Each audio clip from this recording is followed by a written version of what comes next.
બુદ્ધનો માર્ગ જ શ્રેષ્ઠ કેમ પ્રકરણ 14. તથાગત બુદ્ધનો માર્ગ બધા માટે ખુલ્લો છે. કેટલાક લોકોની માન્યતા એવી છે કે તથાગત બુદ્ધનો માર્ગ વૈજ્ઞાનિક તથ્યો અને સિદ્ધાંતો ઉપર આધારિત હોવાથી માત્ર બુદ્ધિજીવી લોકોની જ સમજમાં આવે છે. બુદ્ધના ઉપદેશો સમજવા સામાન્ય માણસની ગજા બહારની વાત છે. તેથી સમાજનો મોટો અશિક્ષિત વર્ગ બુદ્ધના જ્ઞાનનો લાભ લઈ શકતો નથી. પરંતુ આ માન્યતા ખોટી છે, સત્યથી ખૂબ દૂર છે. સમાજનો કોઈ પણ વ્યક્તિ, ભલે તે અભણ હોય, બુદ્ધિજીવી હોય, સાધારણ હોય, અસાધારણ હોય, સ્ત્રી હોય, પુરુષ હોય, અમીર હોય કે ગરીબ હોય, કોઈ ફરક પડતો નથી. તથાગત બુદ્ધનો ધમ્મ આચરણના પાયા ઉપર ઊભો છે. ક્રિયાકાંડો કે બાહ્ય દેખાવ સાથે કોઈ જ લેવા દેવા નથી. તેથી બધા જ લોકો તેનો એક સરખો લાભ લઈ શકે છે.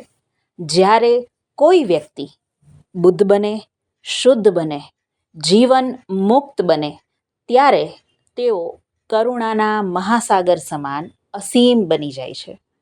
તેઓ જીવનભર પ્રત્યેક જીવ માત્રના કલ્યાણ માટે સઘન પ્રયાસ કરતા રહે છે.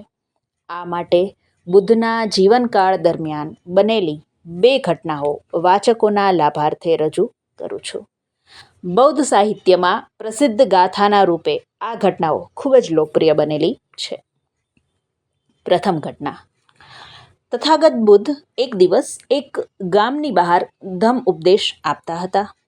ત્યારે એક ખૂબ જ સાધારણ વ્યક્તિ તથાગત બુદ્ધ પાસે આવે છે અને પ્રશ્ન પૂછે છે કે ભગવાન, મેં સાંભળ્યું છે કે આપ લોકોના કલ્યાણનો ઉપદેશ આપો છો, લોકોનું કલ્યાણ કરો છો.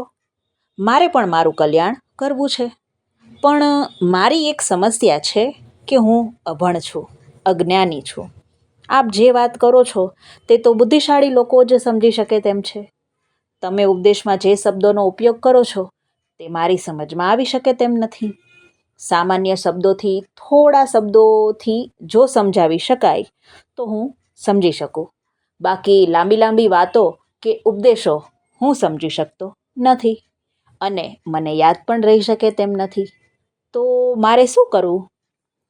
તથાગત બુદ્ધ જવાબ આપે છે કે મારો ધમ્મ ખૂબ જ સરળ છે. કોઈ પણ વ્યક્તિ સરળતાથી સમજી શકે છે અને પોતાનું કલ્યાણ કરી શકે છે, કારણ કે તેમાં આચરણ મુખ્ય છે. તમે માત્ર નીચેની ગાથા યાદ રાખીને તે મુજબ જીવન જીવવાનો દ્રઢ સંકલ્પ કરશો તો તમારું પણ કલ્યાણ નક્કી છે. સબ્બ પાપસ્ય અકરણમ કુશલ્યસ્ય ઉપસંપદા સચિત્ત પરિયોદપનમ એતમ બુદ્ધાન શાસનમ. સબ પાપસ્ય અકરણમ, આનો અર્થ થાય છે કે એવા કર્મોથી દૂર રહો કે જેનાથી પોતાનું કે અન્યનું અહિત થાય, નુકસાન થાય. કુશલસ્ય ઉપસંપદા, આનો અર્થ થાય છે કે કુશળ કર્મો કરતા રહીને તેનો સંગ્રહ કરો, મતલબ કે એવા કર્મો કરો કે અન્યોનું પણ ભલું રહે અને પોતાનું પણ ભલું થાય. સચિત પરિયોદપનમ, આનો અર્થ થાય છે કે પોતાના ચિત્તને સતત ધોતા રહો, શુદ્ધ કરતા રહો. મતલબ કે રાગ, દ્વેષ અને મોહ તથા તેના દ્વારા ઉત્પન્ન થતા વિકારોને દૂર કરતા રહો. એતમ બુદ્ધાન શાસનમ, આનો અર્થ થાય છે કે કોઈ પણ બુદ્ધ બને, શુદ્ધ બને તો તેનો આ જ સંદેશ હોય છે. બધા જ બુદ્ધોની આ જ શિક્ષા છે. આનાથી વધુ કે ઓછું કશું જ નહીં. બીજી ઘટના. તથાગત બુદ્ધના સમયમાં બીજી પણ એક મહત્ત્વની ઘટના બની હતી. તથાગત બુદ્ધના એક અનુયાયી પટિશેન હતા. તે માત્ર એક જ ગાથા જાણતા હતા.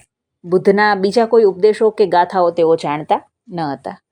લોકોને પણ ખબર હતી કે પટિશેન માત્ર એક જ ગાથા જાણે છે. તેથી તેઓ પટિશેનને આદર સત્કાર કરતા ન હતા. એક વખત રાજા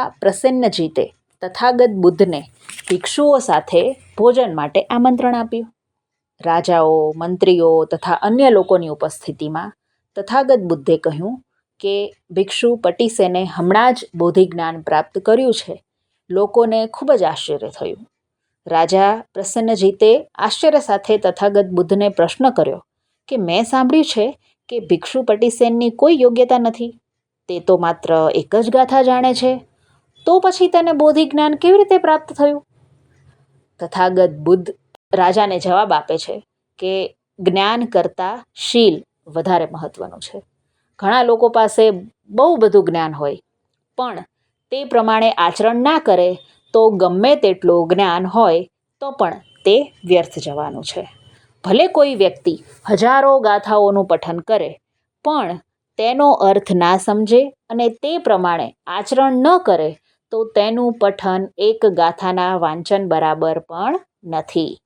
ભિક્ષુ પટીસેન ભલે એક જ ગાથા જાણતા હતા પણ તેનો અર્થ સમજીને બરાબર આચરણ કર્યું છે એટલે તે બોધિ જ્ઞાન પ્રાપ્ત કરી શક્યા છે.